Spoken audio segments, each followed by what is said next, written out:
Вещи, которые направлены на разрушение. Санкции против Беларуси действуют уже несколько лет. Comment un acte visant à la destruction peut-il être considéré comme raisonnable?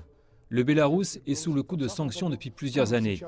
Après l'élection présidentielle de 2020 au Bélarus, les États-Unis et leurs alliés européens nous ont immédiatement imposé des sanctions à grande échelle. Западные страны абсолютно не заинтересованы в том. Maintenant, en raison de ces récents événements, ils ont renforcé les sanctions. Nous voyons l'Occident imposer ces sanctions sans se soucier de savoir si elles sont outrancières. Ils modifient les lois juste pour punir un pays ou un autre. Ils prétendent soutenir la souveraineté et l'indépendance du Bélarus. Mais en fait, toutes ces sanctions visent à miner complètement la souveraineté et l'indépendance du Bélarus et à ébranler le système étatique du Bélarus. Par conséquent, nous ne pouvons absolument pas les accepter. Nous répondrons naturellement à ces sanctions contre le Bélarus. На те рестриктивные меры, которые предприняты по отношению к Беларуси, мы будем создавать круг государств. Nous unirons tous les pays partageant les mêmes idées et soulèverons ces questions sur toutes les plateformes internationales. Car ces sanctions sont totalement illégales. Ces sanctions ne sont pas approuvées par la Charte des Nations Unies, ni fondées sur aucun autre accord international. Par conséquent, nous travaillerons avec des pays partageant les mêmes idées pour lutter contre ces sanctions.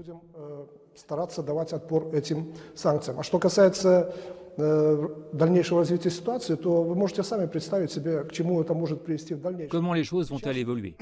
Vous pouvez imaginer ce qui va se passer ensuite. Comme je l'ai dit, le moindre élément de rationalité a été complètement abandonné. Quel sera l'impact sur l'économie mondiale et sur l'économie de chaque pays? Nous avons déjà vu les prix des carburants et de l'énergie augmenter dans certains pays. Nous avons vu certains pays annoncer qu'ils étaient confrontés à une menace de famine en raison du manque de potasse utilisé dans les engrais. Le Bélarus fournit près d'un cinquième de la potasse totale sur le marché mondial. N'oublions pas que nous avons encore la pandémie de Covid-19 et que nous devons faire face aux problèmes du changement climatique.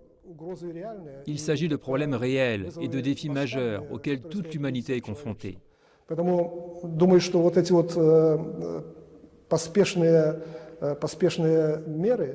Par conséquent, je pense que ces sanctions hâtives prises par les pays occidentaux auront un impact très fort sur le développement mondial dans tous les domaines, y compris l'économie, la politique, l'environnement et tous les autres domaines.